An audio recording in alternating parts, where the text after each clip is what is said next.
नमस्कार दोस्तों, TET classes with Sneha में आपका स्वागत है। दोस्तों, आज के इस क्लास में आप लोगों के लिए सीटेट प्रीवियस ईयर का प्रश्न पत्र लेकर आया हूं और यह प्रश्न पत्र 3 जनवरी 2022 का पूछा गया प्रश्न पत्र है। ऑनलाइन परीक्षा का प्रश्न पत्र है। इसमें हम टोटल सीडीपी के 60 प्रश्नों को शामिल किया गया है। दोस्तों, 3 जनवरी 2022 के 30 प्रश्नों को शामिल किया गया है। इसके साथ ही साथ 1 जनवरी 2022 के 30 प्रश्नों को शामिल किया गया है। टोटल 60 प्रश्नों को इस क्लास में सॉल्व करेंगे।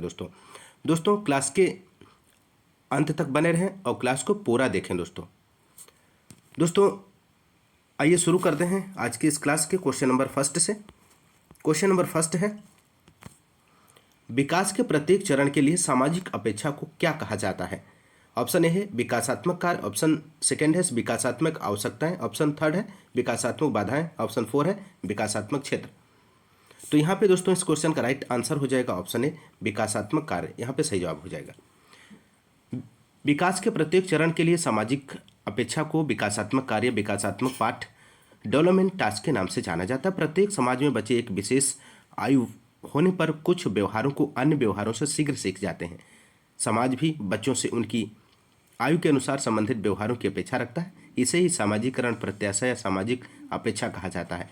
बाल मनोवैज्ञानिक हेबिंगहर्स्ट ने इसे विकासात्मक पाठ, डेवलपमेंट टास्क कहकर संबोधित किया है। ध्यान रखिएगा दोस्तों। अगला क्वेश्चन नंबर सेकेंड।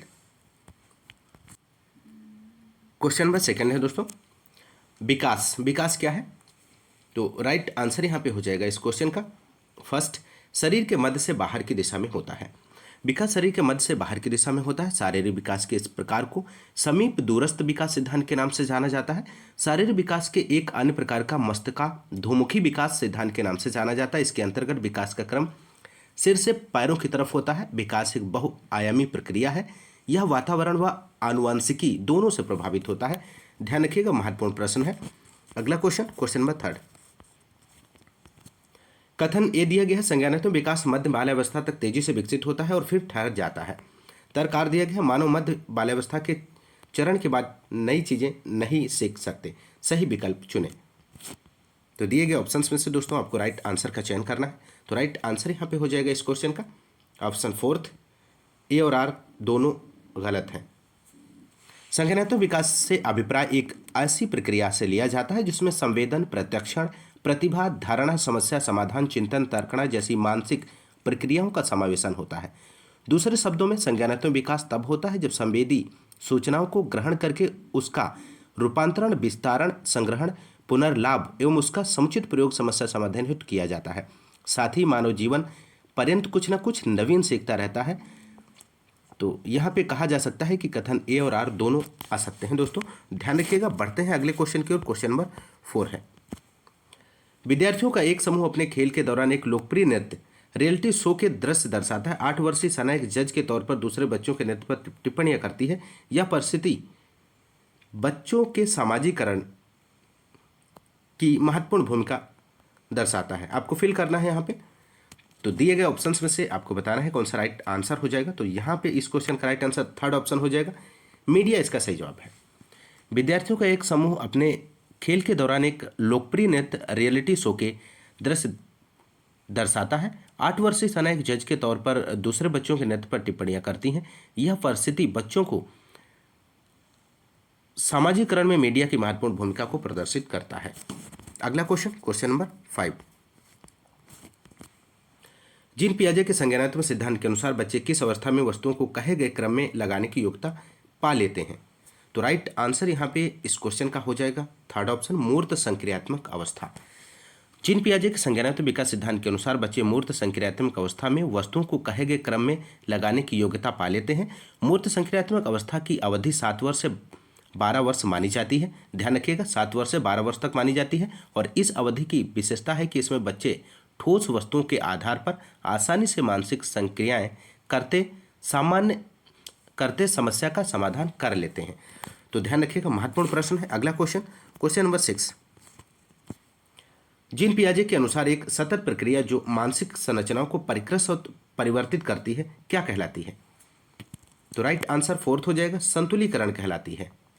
जीन पियाजे के अनुसार एक सतत प्रक्रिया जो मानसिक संरचनाओं को परिष्कृत और परिवर्तित करती है संतुलीकरण या साम्य धारण इक्वेली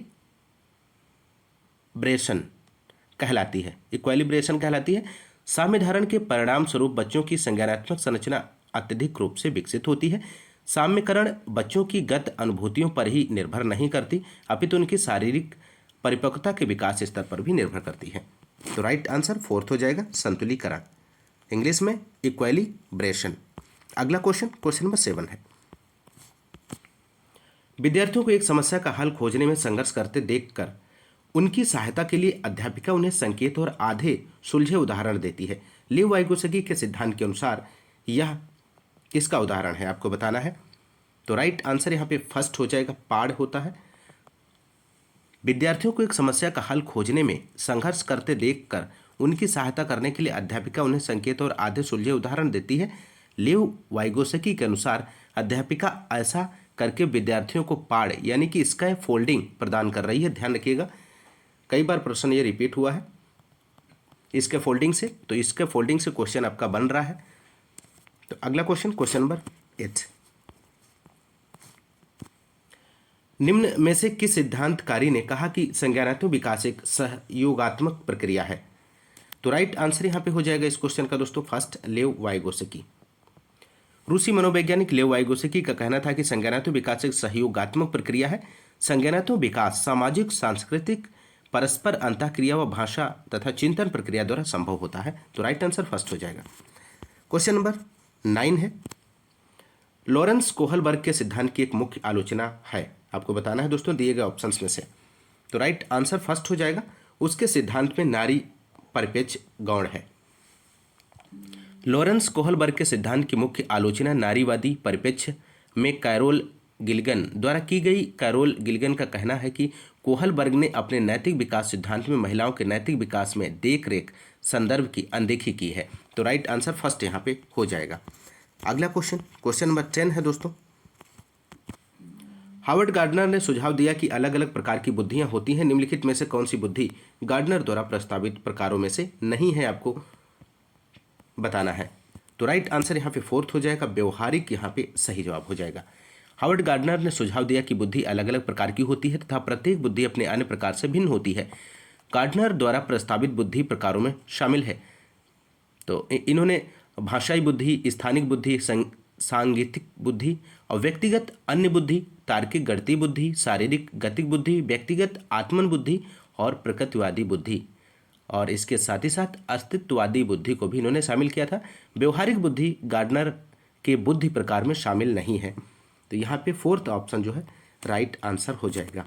अगला क्वेश्चन नंबर 11 है। इनमें से कौन सा विकल्प एक प्रगतिशील कक्षा में संरचनात्मक शिक्षण का उदाहरण है। तो राइट आंसर यहाँ पे दोस्तों ऑप्शन ए हो जाएगा, विविध स्पष्टीकरण। यहाँ पे सही जवाब हो जाएगा। विविध स्पष्टीकरण, मल्टीपल इंटरप्रिटेशन एक प्रगतिशील कक्षा में संरचनात्मक शिक्षण का उदाहरण है। दोस्तों ध्यान रखिएगा। अगला क्वेश्चन नंबर 12। बहुभाषिकता के संदर्भ में निम्नलिखित में से कौन सा दृष्टिकोण उपयुक्त है, आपको बताना है दोस्तों। तो राइट आंसर यहाँ पे इस क्वेश्चन का हो जाएगा थर्ड ऑप्शन, यहाँ पे राइट आंसर हो जाएगा। शिक्षक को सभी भाषाओं का सम्मान करना चाहिए और कक्षा में एक ऐसा वातावरण स्थापित करना चाहिए जो सभी विद्यार्थियों के समावेशन को बढ़ावा दे। यहाँ पे सही जवाब हो जाएगा। अगला क्वेश्चन नंबर 13 है दोस्तों। वे बच्चे जो कि अक्सर अपने अभिभावकों को मानकी जेंडर रेखाओं को पार करते हुए देखते हैं, जैसा कि माता को उपकरण ठीक करते हुए और पिता को बच्चों की देखभाल करते हुए, उनके संदर्भ में आपको बताना है दिए गए ऑप्शंस में से। तो राइट आंसर फर्स्ट हो जाएगा, कम संभावना है कि वो जेंडर रूढ़ियों को अनुसरण करेंगे। अगला क्वेश्चन नंबर 14। राष्ट्रीय शिक्षा नीति 2020 के अनुसार आकलन के क्या उद्देश्य हैं दोस्तों, आपको बताना है। फर्स्ट दिया गया है सीखने के स्तर को सुनिश्चित करने के लिए विद्यार्थियों में तनाव उत्पन्न करना और डर पैदा करना। सेकेंड है अध्यापन अधिगम क्रियाओं को दोहराना। थर्ड है अधिगम और विकास को अनुकूलित बनाना। फोर्थ है कक्षा के अंदर और बाहर विद्यार्थियों को समर्थन देना। तो यहाँ पे इस क्वेश्चन का दोस्तों राइट आंसर हो जाएगा ऑप्शन फोर्थ, सेकेंड, थर्ड और फोर्थ, यहाँ पे सही जवाब हो जाएगा। अगला क्वेश्चन नंबर 15 है। गत्यात्मक मूल्यांकन क्या समझने में मदद करता है, आपको बताना है दोस्तों। तो राइट आंसर यहाँ पे थर्ड हो जाएगा, बच्चे की विशिष्ट अधिगम आवश्यकताएं। गत्यात्मक मूल्यांकन बच्चे की विशिष्ट अधिगम आवश्यकताओं को समझने में मदद करता है। डायनेमिक असेसमेंट, गत्यात्मक मूल्यांकन। अगला क्वेश्चन नंबर 16। प्रतिभाशाली विद्यार्थियों के सफल समावेशन हेतु एक अध्यापक को निम्न में से क्या करने से बचना चाहिए? तो राइट आंसर यहाँ पे हो जाएगा थर्ड, अध्यापक केंद्रित पाठ्यक्रम को लागू करना। यहाँ पे सही जवाब हो जाएगा। प्रतिभाशाली विद्यार्थियों के सफल समावेशन हेतु एक अध्यापक को अध्यापक केंद्रित पाठ्यक्रम को लागू करने से बचना चाहिए। प्रतिभाशाली विद्यार्थी के सफल समावेशन हेतु अध्यापक को उन्हें विविध दृष्टिकोणों को व्यक्त करने के अवसर प्रदान करने चाहिए। विद्यार्थियों को शैक्षणिक संवर्धन गतिविधियां प्रदान करनी चाहिए तथा विद्यार्थियों को उनकी रुचि के अनुसार स्वतंत्र परियोजना करने देने पर बल देना चाहिए। तो राइट आंसर यहाँ पे अगला क्वेश्चन नंबर 17 है दोस्तों। एक ऐसा तंत्र तैयार करने के लिए जो विद्यार्थियों की व्यक्तिगत विभिन्नताओं को सम्मान दे, एक अध्यापक को क्या करना चाहिए? तो राइट आंसर यहाँ पे सेकंड हो जाएगा, अधिगम गति और परिप्रेक्ष्यों में विविधता को स्वीकृत। अगला क्वेश्चन नंबर 18 है। एक विद्यार्थी कक्षा में ध्यान नहीं दे पाता है, आसानी से दूसरी ओर आकर्षित हो जाता है, नियुक्त स्थान पर नहीं बैठ पाता, बेचैन रहता है और वस्तुएं खो देता है। ये गुण निम्न में से किसके संकेतक हैं? तो राइट आंसर फर्स्ट हो जाएगा, अवधान, न्यूनता, अति सक्रियता, विकार। एक विद्यार्थी जो कक्षा में ध्यान नहीं देता, आसानी से दूसरी ओर आकर्षित हो जाता है, अपने नियुक्त स्थान पर नहीं बैठ पाता, बेचैन रहता है और अपनी वस्तुएं खो देता है। विद्यार्थी के यह गुण अवधान, न्यूनता, अति सक्रियता, विकार की तरफ से संकेत करते हैं। तो फर्स्ट ऑप्शन यहाँ पे राइट आंसर हो जाएगा। अगला क्वेश्चन नंबर 19 है। श्रवण बाधिता वाले विद्यार्थियों के समावेशन हेतु एक अध्यापिका को क्या करना चाहिए? तो राइट आंसर फर्स्ट हो जाएगा, उस वक्त बोलने से बचना चाहिए जब विद्यार्थी उसका चेहरा न देख पाए। ऑप्शन फर्स्ट यहाँ पे सही जवाब हो जाएगा। अगला क्वेश्चन नंबर 20। ऐसी गतिविधियों का चयन जिसमें अंतर्दृष्टि और विविध प्रकार के उत्तर देने की संभावनाएं हैं, वे किसे समुन्नत करती हैं? तो राइट आंसर यहाँ पे सेकंड हो जाएगा, सृजनात्मकता हो जाएगा यहाँ पे राइट आंसर।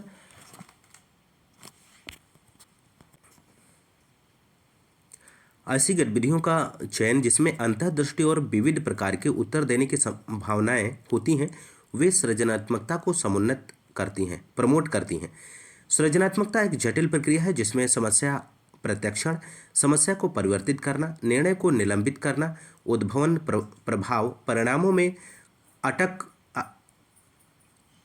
अटकलबाजी, उत्तम निष्कर्ष का चयन करना जैसे कई सोपान सम्मिलित होते हैं। तो दोस्तों यहाँ पे राइट आंसर सेकंड हो जाएगा। बढ़ते हैं अगले क्वेश्चन की ओर। क्वेश्चन नंबर 21 है। परीक्षा में कम अंक पाने वाले विद्यार्थियों को क्या करना है? आपको बताना है दिए गए ऑप्शंस में से क्या राइट आंसर हो जाएगा। तो राइट आंसर यहाँ पे हो जाएगा, परीक्षा में कम अंक पाने वाले विद्यार्थियों को उसकी व्यक्तिगत आवश्यकताओं के अनुसार सहायता प्रदान करनी चाहिए। तो फोर्थ ऑप्शन यहाँ पे राइट आंसर हो जाएगा। अगला क्वेश्चन नंबर 22 है। कथन ए दिया गया है, अर्थपूर्ण अधिगम के लिए नई सामग्री को बच्चे के मौजूदा ज्ञान से जोड़ना जरूरी है। तर्क आर है, अधिगम एक रेखीय तरीके से होता है, सही विकल्प चुने। तो राइट आंसर यहाँ पे दोस्तों फर्स्ट हो जाएगा, ए और आर दोनों सही हैं और आर सही व्याख्या करता है ए की। अर्थपूर्ण अधिगम के लिए बच्चे के पूर्ण ज्ञान से नई विषय सामग्री को संबंध करना चाहिए ताकि वह नवीन संप्रत्यय को सुगमतापूर्वक अधिगमित कर सके। अधिगम बहुरेखीय क्रम में संपन्न होता है। तो कथन ए सही है, कारण आर गलत है। तो यहाँ पे राइट आंसर जो है फर्स्ट सही जवाब हो जाएगा। तो यहाँ पे इस क्वेश्चन का राइट आंसर जो हो जाएगा, माफ कीजिएगा, थर्ड ऑप्शन यहाँ पे सही जवाब होगा। ए सही है लेकिन आर गलत है। अगला क्वेश्चन नंबर 23। विद्यालयों को निम्न में से सफलता की किस धारणा को चुनौती देनी चाहिए? तो राइट आंसर यहाँ पे फर्स्ट हो जाएगा, विद्यार्थी विद्यालयों में खुद को दूसरों से बेहतर प्रमाणित करके सफलता प्राप्त करें। तो राइट आंसर यहाँ पे जो हो जाएगा फर्स्ट ऑप्शन हो जाएगा दोस्तों। विद्यार्थी विद्यालयों में स्वयं को दूसरों से बेहतर प्रमाणित करके सफलता प्राप्त करें, इस प्रकार की धारणा को विद्यालयों द्वारा चुनौती देनी चाहिए। अगला क्वेश्चन, क्वेश्चन नंबर 24। किसी संप्रदाय को पढ़ाते समय एक अध्यापिका को निम्न में से क्या नहीं करना चाहिए, आपको बताना है दोस्तों। तो राइट आंसर यहाँ पे हो जाएगा,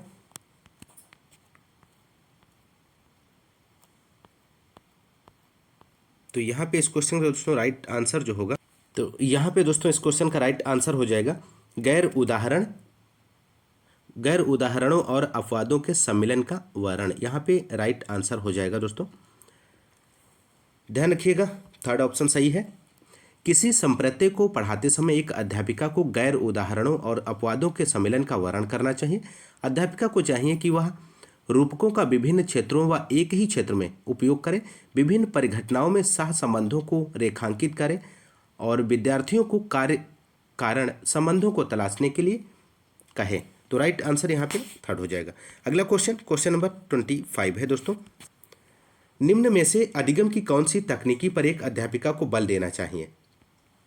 तो फर्स्ट दिया गया है उद्दीपक प्रतिक्रिया द्वारा अधिगम, सेकेंड है संरचनाबद्ध अन्वेषण की प्रक्रिया द्वारा अधिगम, रट्टा मार सीखना, चौथा दिया गया दूसरों से ज्यादा अंक प्राप्त करने के लिए सीखना।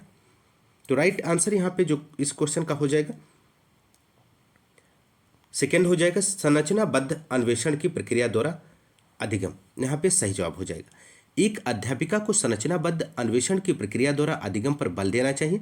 संरचनाबद्ध अन्वेषण स्ट्रक्चरल इंक्वायरी के अंतर्गत विद्यार्थियों को समझाने के लिए विषय वस्तु या समन्वय से संबंधित क्रमबद्ध पूछताछ या प्रश्नों द्वारा जानकारी स्तर तक ले जाना चाहिए। तो ध्यान रखिएगा। अगला क्वेश्चन, क्वेश्चन नंबर 26। निम्न में से कौन सा बाह्य अवप्रेरणा का उदाहरण नहीं है दोस्तों, आपको बताना है दिए गए ऑप्शंस में से। तो राइट आंसर यहाँ पे सेकेंड हो जाएगा, रुचि। रुचि बाह्य अवप्रेरणा नहीं अपितु आंतरिक अवप्रेरणा का उदाहरण है, ध्यान रखिएगा। अगला क्वेश्चन, क्वेश्चन नंबर 27। निम्न में से कौन सा भाव विद्यार्थियों के अधिगम में बाधक रहेगा? तो राइट आंसर फोर्थ हो जाएगा, निराशा। विद्यार्थियों के अधिगम में उत्सुकता, कृतज्ञता, जिज्ञासा आदि भाव सहायक के रूप में कार्य करते हैं, जबकि निराशा, चिंता, नीरसता, क्रोध आदि जो भाव होते हैं विद्यार्थी के अधिगम में बाधक बनते हैं। तो राइट आंसर फोर्थ हो जाएगा। अगला क्वेश्चन, क्वेश्चन नंबर 28 है। एक कक्षा में जल संप्रत्यय पर चर्चा के दौरान एक बच्चा कहता है कि जल रंगहीन नहीं। अध्यापिका के पूछे जाने पर वह उसके घर के पास वाले नाले के गंदे पानी का संदर्भ देता है। बच्चे की इस भ्रांति पर अध्यापिका की क्या प्रतिक्रिया होनी चाहिए? तो राइट आंसर यहाँ पे आपको बताना है दोस्तों। तो दोस्तों सीबीएसई द्वारा इस प्रश्न का जो अंक है प्रत्येक अभ्यर्थी को दिया गया है, तो यहाँ पे इस क्वेश्चन को स्पष्ट नहीं किया गया है, तो इस कंडीशन में इस क्वेश्चन को मैं यहाँ पे छोड़ रहा हूँ। बढ़ते हैं अगले क्वेश्चन की ओर, क्वेश्चन नंबर 29। अधिगम का सामाजिक संरचनात्मक उपागम निम्न में से किसकी महत्ता पर बल देता है? तो राइट आंसर यहाँ पे इस क्वेश्चन का हो जाएगा, तो यहाँ पे इस क्वेश्चन का राइट आंसर जो होगा थर्ड हो जाएगा, सांस्कृतिक संदर्भ। अधिगम का सामाजिक संरचनात्मक उपागम सांस्कृतिक संदर्भ की महत्ता पर बल देता है। यह उपागम मानता है कि बच्चे सामाजिक, सांस्कृतिक, पारस्परिक अंतःक्रिया द्वारा अपने ज्ञान का निर्माण स्वयं करते हैं। अगला क्वेश्चन, क्वेश्चन नंबर 30 है। अधिगम सबसे अधिक प्रभावशाली और अर्थपूर्ण होगा अगर यह संदर्भित रूप में हो, अधिगमकर्ता प्रदर्शन अभिमुखी हो, अधिगमकर्ता बाह्य कारकों से अभिप्रेरित हो, जानकारी असंबंधित खंडों में प्रस्तुत की जाए। तो यहाँ पे इस क्वेश्चन का राइट आंसर हो जाएगा ऑप्शन फर्स्ट, यहाँ पे राइट आंसर है, यह संदर्भित रूप से हो।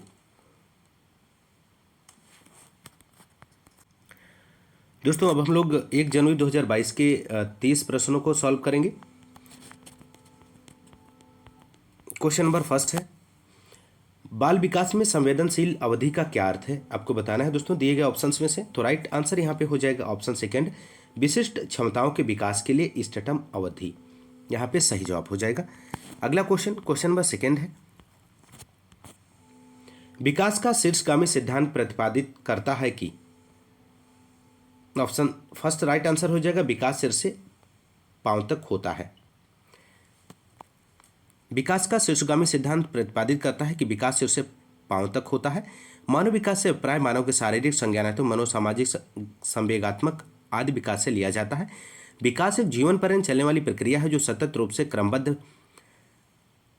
क्रमवार आगे बढ़ती है। विकास सरल से जटिल की तरफ अग्रसित होता है। विकास परिपक्वता व अधिगम आनुवंशिकी वातावरण की परस्पर अनुक्रिया का परिणाम होता है। तो ध्यान रखिएगा। अगला क्वेश्चन, क्वेश्चन नंबर थर्ड है दोस्तों, किस अवधि के दौरान विचार अमूर्त और आदर्शवादी हो जाता है? तो बताना है दोस्तों आपको दिए गए ऑप्शंस में से क्या राइट आंसर हो जाएगा इसका। तो यहाँ पे इस क्वेश्चन का राइट आंसर फोर्थ हो जाएगा किशोरावस्था। किशोरावस्था अवधि के दौरान विचार अमूर्त और आदर्शवादी हो जाते हैं। किशोरावस्था एक संवेदनशील अवधि होती है। इसे संघर्ष, तनाव व तूफान की अवस्था भी कहा जाता है। अगला क्वेश्चन, क्वेश्चन नंबर फोर्थ है, पियाजे के सिद्धांत में संज्ञानात्मक प्रणाली के लिए स्कीमाओं को पुनर्व्यवस्थित करना, उन्हें स्कीमाओं से जोड़ने को क्या कहा जाता है? तो राइट आंसर यहाँ पे हो जाएगा थर्ड, संगठन कहा जाता है। पियाजे के सिद्धांत में संज्ञानात्मक प्रणाली के लिए स्कीमाओं को पुनर्व्यवस्थित करना, उन्हें स्कीमाओं से जोड़ने को संगठन, ऑर्गेनाइजेशन कहा जाता है। ध्यान रखिएगा। अगला क्वेश्चन, क्वेश्चन नंबर 5 आपको फिल करना है, में बच्चे मानसिक रूप से समस्याओं को हल कर सकते हैं, लेकिन समस्याओं को स्वयं सामग्री से संबंधित होना चाहिए, न कि प्रतीकों से। तो राइट आंसर यहाँ पे हो जाएगा सेकंड, मूर्त संक्रियात्मक अवस्था। मूर्त संक्रियात्मक अवस्था में बच्चे मानसिक रूप से समस्याओं को हल कर सकते हैं, किंतु इसमें समस्याओं को स्वयं सामग्री से संबंधित होना चाहिए, न कि प्रतीकों से। पियाजे के संज्ञानात्मक विकास सिद्धांत के अनुसार मूर्त संक्रियात्मक अवस्था 7 वर्ष से आरंभ होकर 12 वर्ष तक रहती है। ध्यान रखिएगा, 7 वर्ष से आरंभ होकर 12 वर्ष तक रहती है। इस अवस्था में बालक ठोस वस्तुओं के आधार पर आसानी से मानसिक संक्रियाओं द्वारा समस्या का समाधान करने में सक्षम हो जाता है। अगला क्वेश्चन, क्वेश्चन नंबर 6, सामाजिक निर्माणवादी सिद्धांतवादी बच्चों को किस तरह देखते हैं? तो राइट आंसर यहाँ पे दोस्तों इस क्वेश्चन का हो जाएगा थर्ड, ज्ञान के निर्माण में शामिल सक्रिय प्रणाली के रूप में देखते हैं। अगला क्वेश्चन, क्वेश्चन नंबर 7 है, छात्रों के बीच संवाद को प्रोत्साहित करना और पाठ प्रदान करना किसका उदाहरण है? तो राइट आंसर यहाँ पे जो हो जाएगा इस क्वेश्चन का ऑप्शन है समीपस्थ विकास का क्षेत्र। यहाँ पे सही जवाब हो जाएगा।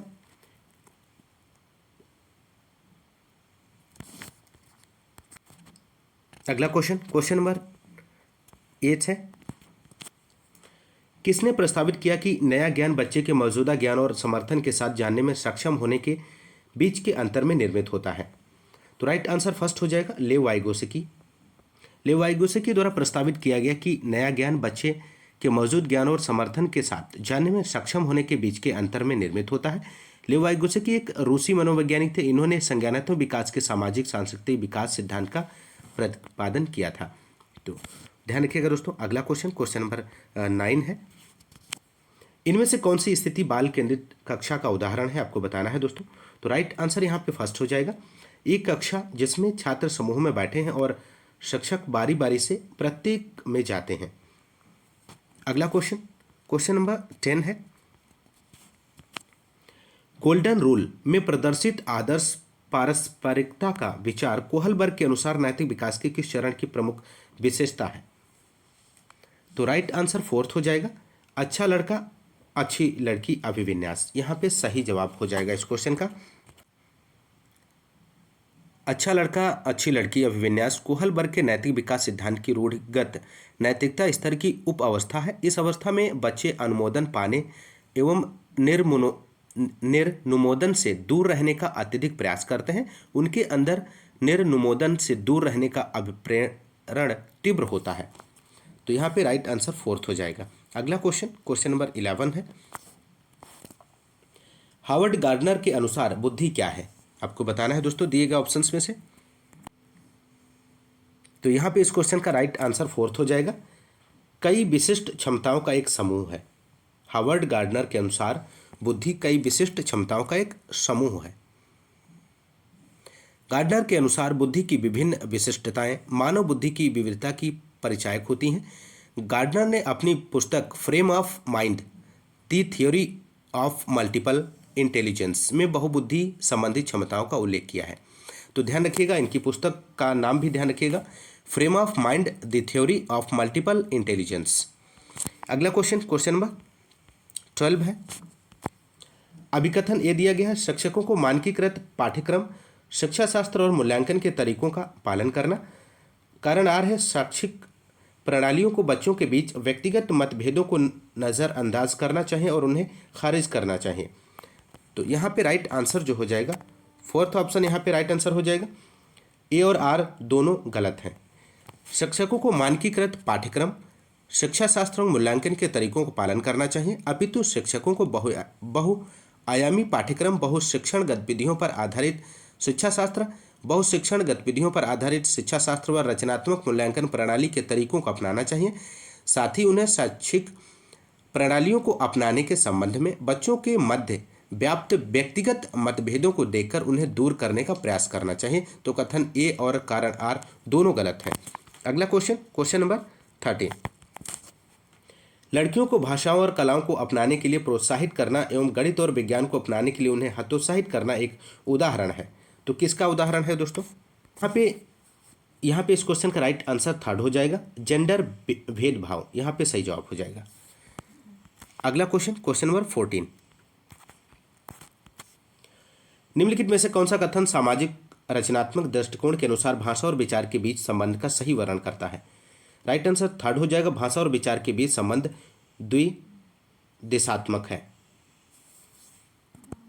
अगला क्वेश्चन नंबर 15। सीखने के आकलन के बजाय सीखने के लिए आकलन पर ध्यान केंद्रित करना सुनिश्चित करने के लिए इसमें क्या शामिल करना महत्वपूर्ण है? ऑप्शन फर्स्ट है स्व मूल्यांकन, सेकंड है सहकर्मी मूल्यांकन, थर्ड है गुणात्मक प्रतिक्रिया, फोर्थ है मात्रात्मक मापदंडों के आधार पर छात्रों के बीच तुलना। तो राइट आंसर यहाँ पे हो जाएगा second option, first second third यहाँ पे सही जवाब हो जाएगा। सीखने के आकलन के बजाय सीखने के लिए आकलन पर ध्यान केंद्रित को सुनिश्चित करने के लिए स्वमूल्यांकन, सहकर्मी मूल्यांकन व गुणात्मक प्रतिक्रिया आदि को शामिल करना महत्वपूर्ण होता है। सीखने के लिए आकलन को रचनात्मक या निर्माणात्मक मूल्यांकन, फॉर्मेटिव असेसमेंट के नाम से भी जाना जाता है। ध्यान रखिएगा। अगला क्वेश्चन नंबर 16। निम्नलिखित में से कौन सी प्रथा शिक्षा में समावेशन को बढ़ावा देती है? तो राइट आंसर यहाँ पे थर्ड हो जाएगा, विविधता का सम्मान। विविधता को सम्मान व प्रोत्साहित करना शिक्षा में समावेशन को बढ़ावा देता है। अगला क्वेश्चन नंबर यहाँ पे 17 है। निम्नलिखित में से कौन सी दिव्यांगता ध्यान देने और कार्यों में लंबी अवधि की भागीदारी को बनाए रखने में चुनौतियों का कारण बनती है? तो राइट आंसर फर्स्ट हो जाएगा, ध्यान अवधान, अतिक्रियाशीलता, विकार। अगला क्वेश्चन नंबर 18 है। विभिन्न भाषाई पहचान वाले विद्यार्थियों वाली कक्षा में एक शिक्षक को किसका अभ्यास करना चाहिए? तो राइट आंसर फर्स्ट हो जाएगा, बहुभाषावाद का। विभिन्न भाषाई पहचान वाले शिक्षार्थियों वाली कक्षा में एक शिक्षक को बहुभाषावाद का अभ्यास करना चाहिए। इस प्रकार के अभ्यास से विद्यार्थी अन्य भाषाओं के विषय में भी ज्ञान प्राप्त कर उन्हें जान सकेंगे व उनके प्रति संवेदनशील बन सकेंगे। अगला क्वेश्चन नंबर 19 है। संचार के लिए बहुमाध्यम के उपयोग से निम्नलिखित में से किसके समावेशन में मदद मिलेगी? फर्स्ट है बौद्धिक चुनौतियों वाले छात्र, सेकेंड है प्रतिभाशाली छात्र, थर्ड है स्वलीनता वाले छात्र, फोर्थ है पठन वैकल्य वाले छात्र। तो यहाँ पे इस क्वेश्चन का राइट आंसर फोर्थ हो जाएगा, फर्स्ट सेकेंड थर्ड फोर्थ, ये सभी जो हैं ऑप्शंस आपके राइट आंसर हो जाएंगे। संचार के लिए बहुमाध्यम के उपयोग से बौद्धिक चुनौतियों वाले छात्र, प्रतिभाशाली छात्र, स्वलीनता वाले छात्र व पठन वैकल्य वाले छात्र आदि के समावेशन में सहायता प्राप्त होगी। तो अगला क्वेश्चन नंबर 20 है। निम्नलिखित में से कौन सा विकल्प दी गई दिव्यांगता और संबंधित छात्रों के समावेशन हेतु यथोचित संयोजन रणनीति का सही युग्म है? तो राइट आंसर यहाँ पे थर्ड हो जाएगा, दृश्य हानि, पाठ को पढ़ने के लिए सॉफ्टवेयर प्रदान करना। अगला क्वेश्चन नंबर 21।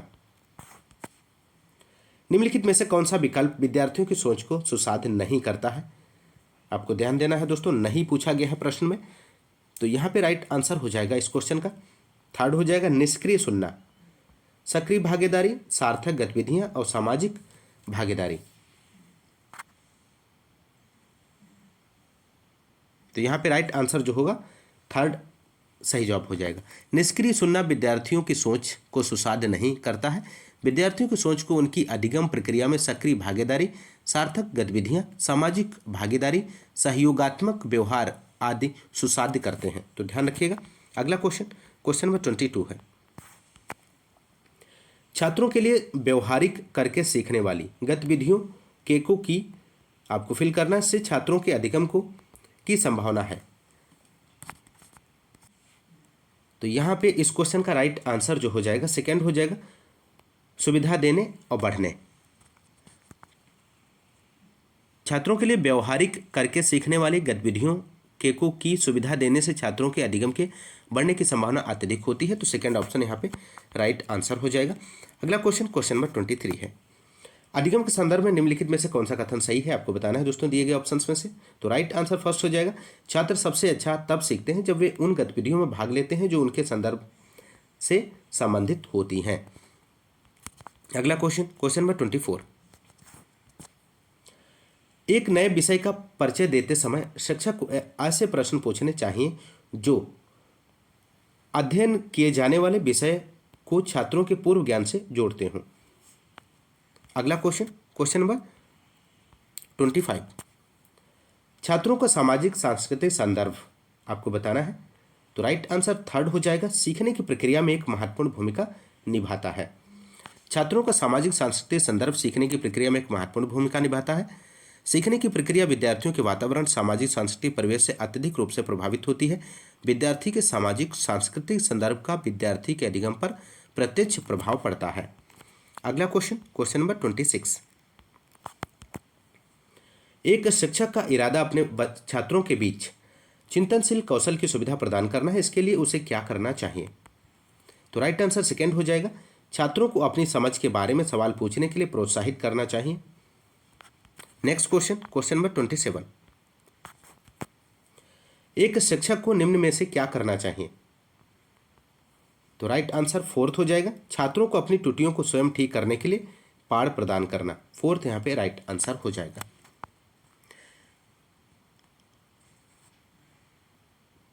अगला क्वेश्चन नंबर 28।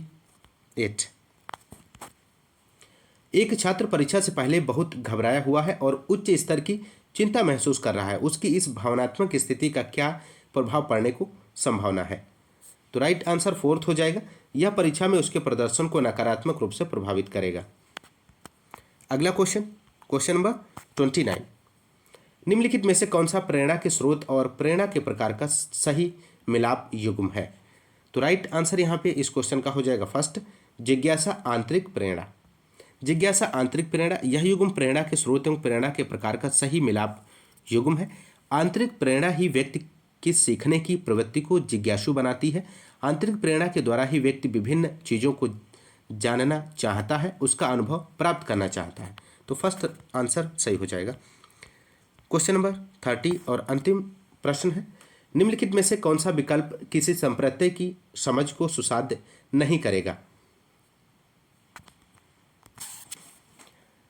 तो यहाँ पे इस क्वेश्चन का दोस्तों राइट आंसर हो जाएगा फर्स्ट छात्रों को शिक्षक द्वारा दिए गए नोट्स से उत्तरों की प्रतिलिपि बनाने के लिए कहना। ऑप्शन ए यहाँ पे राइट आंसर हो जाएगा। विद्यार्थियों को शिक्षक द्वारा दिए गए नोट्स से उत्तरों की प्रतिलिपि बनाने के लिए कहना उनमें संप्रत्यय की समझ को सुसाध्य नहीं करेगा, जबकि इसके विपरीत विद्यार्थियों से संप्रत्यय को अपने शब्दों में समझने के लिए कहना, विशिष्ट उदाहरणों से सिद्धांत बनाने के लिए कहना, विभिन्न स्थितियों के मध्य समरूपक उत्पन्न करने के लिए कहना आदि विद्यार्थियों में किसी भी संप्रत्यय की समझ को सुसाध्य करने में सहायता उत्पन्न करते हैं। तो दोस्तों ये रहे आपके 60 क्वेश्चन CDP के। दोस्तों यदि आपको क्लास पसंद आती है तो आप क्लास को लाइक और शेयर करना मत भूलिए। ज़्यादा से ज़्यादा लाइक और शेयर करिए दोस्तों। और दोस्तों आज की इस क्लास में बस इतना ही। मिलते हैं नेक्स्ट क्लास में, तब तक के लिए नमस्कार, जय हिंद, धन्यवाद।